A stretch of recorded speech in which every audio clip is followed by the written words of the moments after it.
Oh, this is Mr. Orange 83. This is the Mr. Orange 83 show, and I am suffering from a case of deja vu because I could have swore I just reviewed this pay-per-view yesterday. Nah, I'm joking. This is my review of WrestleMania 29. This is one of the few WrestleManias I had never seen before. There's quite a few other ones I haven't seen, but this is one of the few I haven't seen before, and this was the big rematch between The Rock and John Cena for the WWE Championship, which, Lord, that's the main reason why I didn't watch it. But anyway, so let's get into it. The show kicked off pretty good start with the Shield taking on Randy Orton, Sheamus, and the Big Show. I had forgot about this feud. This is when they were still trying to figure out what to do with frickin' the Shield. And it wasn't a bad little match, but my situation with it is the whole Big Show turning at the end was just another stupid way to do the whole, heel turns. He goes from face to heel to face to heel, face to heel all the frickin' time. With Big Show and turning face to heel. So anyway, other than that, the match was not a bad match. And when we find out what happens a year later with the Shield and Randy Orton, I think that match was better than this one here. But anyway.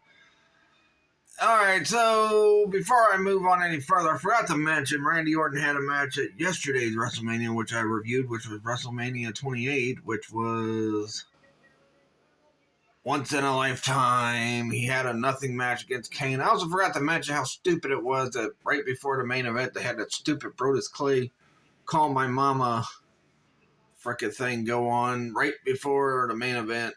And, but yeah. So I forgot to mention those yesterday in my YouTube video, but I'm mentioning them here today. Next up was Dolph Ziggler and Big E Langston taking on Daniel Bryan and Kane for the WWE Tag Team Championships, those ugly penny titles. Yeah. This match was pretty good, and the fans were into it, and at least Daniel Bryan got a better treatment at this WrestleMania than he did the year prior to WrestleMania, because the year prior to WrestleMania, he just got treated like trash. I mean, with that 18-second win, I don't know whose idea that was, but, at least he got better results here than he did there, so, yeah. All right, next up now, I didn't really get to watch all this match, but, we had the match between Alberto Del Rio and Jack Swagger. I also forgot this match was on this freaking paper. Like I said, I never watched this one, so I never really was, didn't really know too much about a lot of these matches that were going on. So Alberto Del Rio versus Jack Swagger for the World Heavyweight Championship.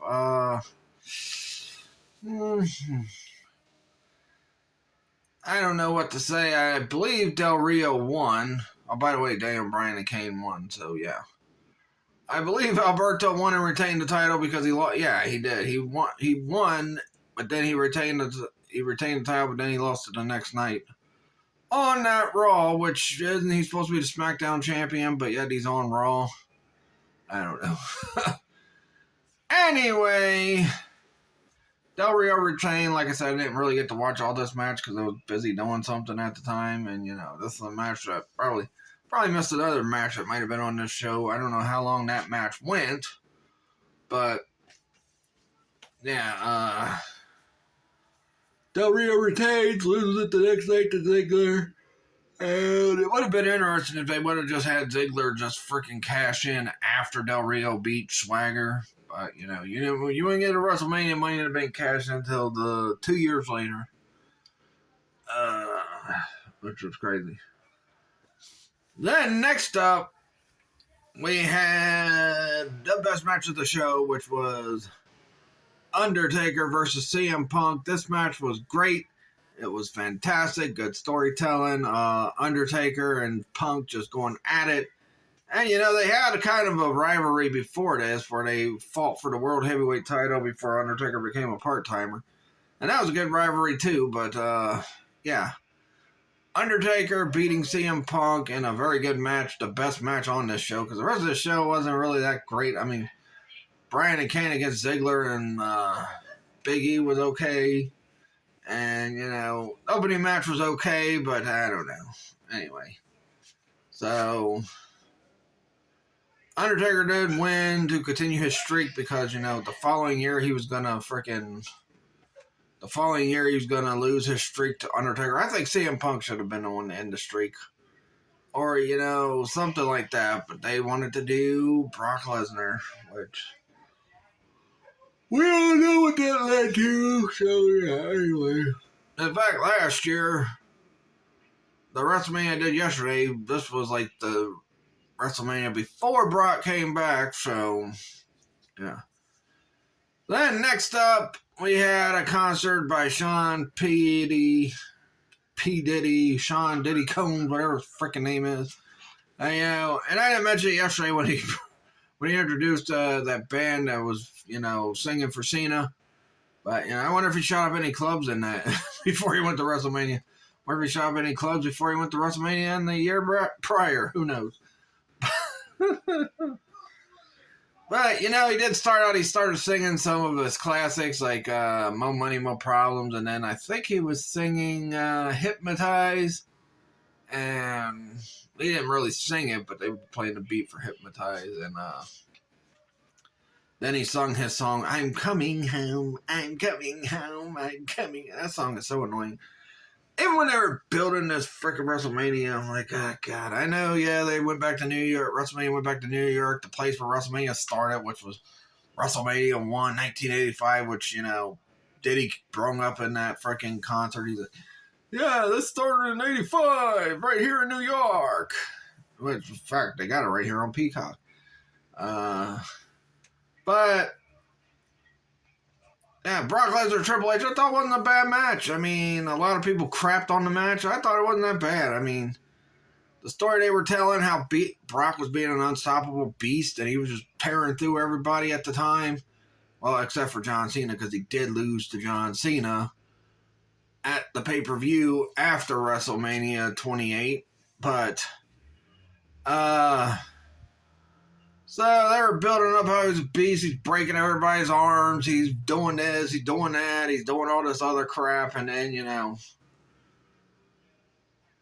broke Shawn Michaels' arm. He broke frickin', I think there was even a point where he broke Ric Flair's arm too. I can't remember, but,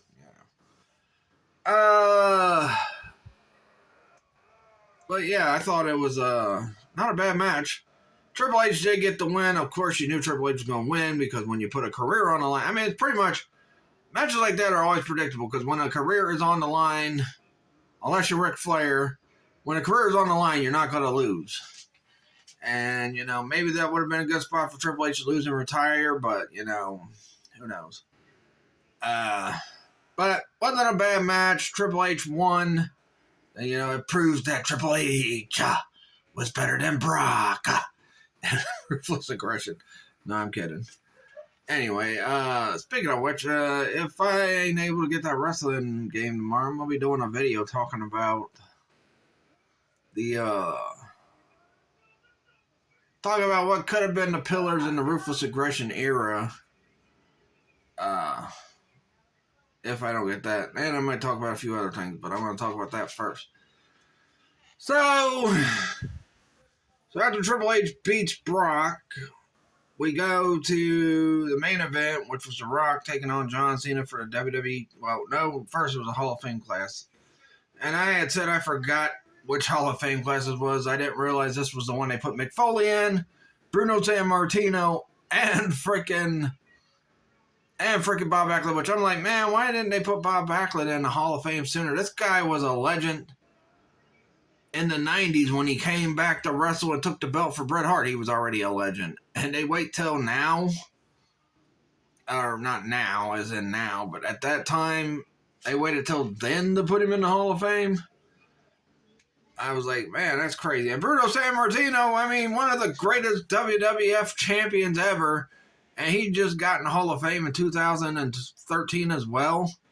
I'm like, dude, how are these guys not in the Hall of Fame already? Because these guys were icons for you. These guys were great, were the Hulk Hogan's and Stone Colds of their time for you.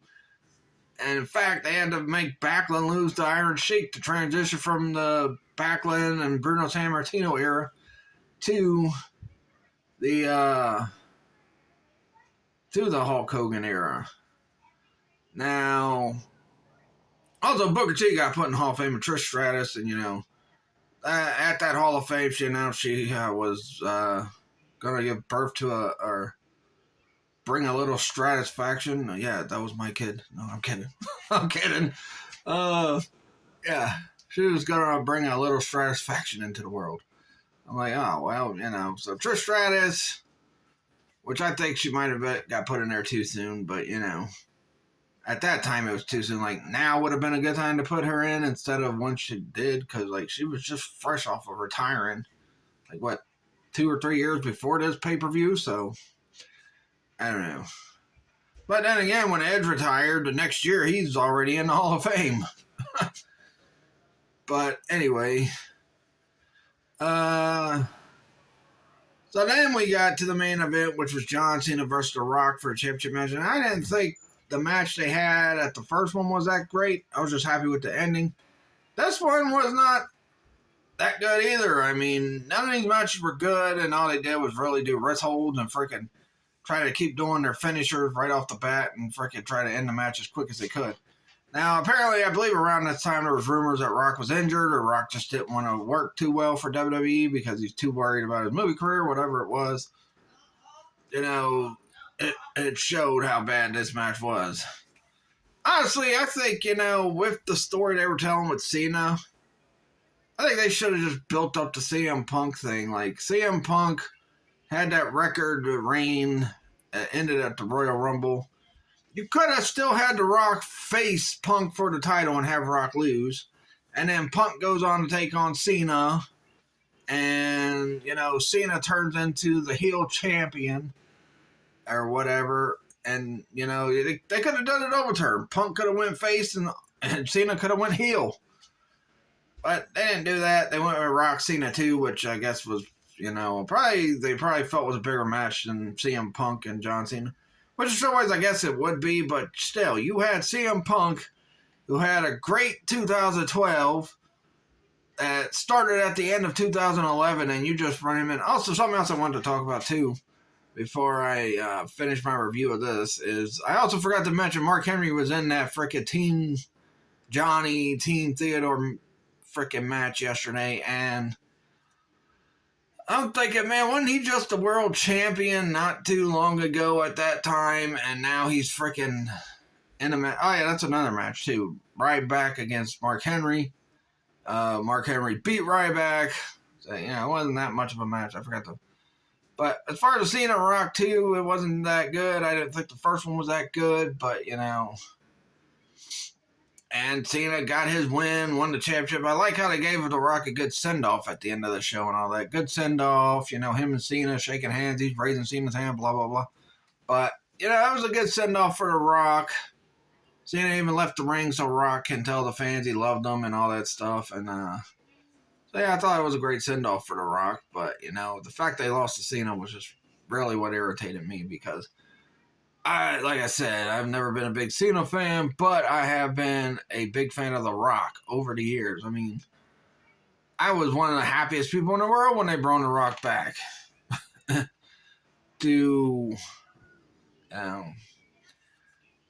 And the fact that, I don't know, he lost to Cena and then showed respect to him after all the stuff he had said about Cena, I think that would have been a different story. But anyway, overall, I'm going to give this WrestleMania, I'm going to give it 2 out of 5. I mean, really not too much good about it. I mean, it was just matches thrown together at the last minute, kind of like, the WrestleMania before it.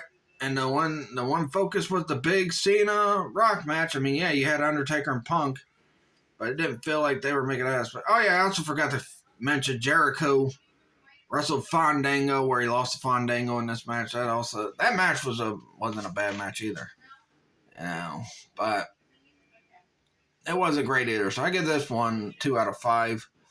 And this will be one that I won't ever revisit ever again. I just wanted to revisit it now because I figured I might as well review this and watch it for the first time ever since I've never seen it. So, 2 out of 5. That's pretty much it. I'm going to take a little bit of a break, at least till mid-April, and then I'll be back on YouTube. And if you like this video, comment what your thoughts were of this WrestleMania. Subscribe to my channel. Also follow me on Twitter at Mr. Hornsby83. My Facebook fan page is Mr. Hornsby83 Show. And follow my Trigen Toys business page. Which, you know, even way before, like, I had thought about making a retro toy store years ago. Even way before Toy Department was made. And it was the beginning of 2018 when I tried to start my retro toy business, but you know, everybody knows my mom passed that year, and you know, it was just a tough year that year for me. And I've been trying to get it off the ground since May of 2018, right before my mom, like right when I did the booth